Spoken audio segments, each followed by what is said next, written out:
Good morning, guys. I'm Maria Mercedes. Welcome for my YouTube channel. Ayan, guys, gumawa po ako ng pampadiet. Ito yung mga ingredient na aking ginamit para sa pampadiet natin.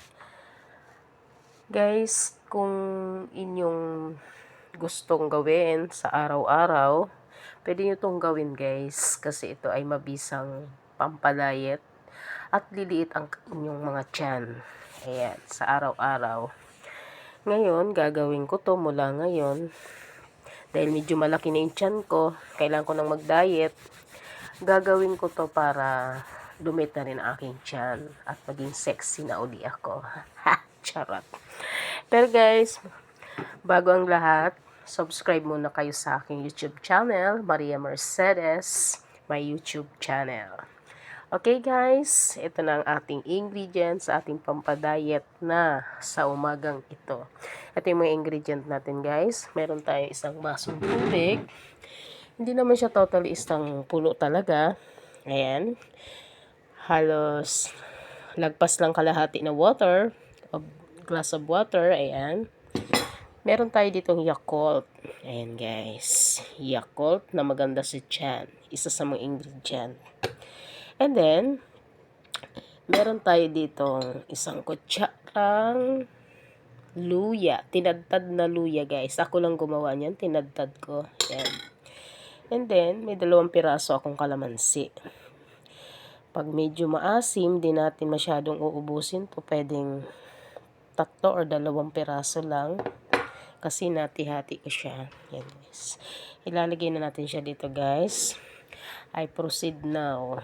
Ito na muna, ilalagay yung ating Yakult. Ang masarap na Yakult. Ayan guys. Nandito ako sa mataas na building, kaya kitang-kita yung ating mga nasa paligid. Diyan sa baba. Ayan guys. Binubuksan ko na guys yung ating Yakult. Ayan. Tapos, ilalagay na natin siya dito sa baso. Ayan, guys. Wow, medyo napuno. Tapos, ilalagay na natin ang ating luya. Ayan. Halo-halo. Ayan. And then, ilalagay na natin ang kalamansi. Oops. Ayan. Siguro mga 2 lang. Kasi maasim to. Ayan. Ayan guys. Ngayon, hahaluin natin mabuti. Ayan.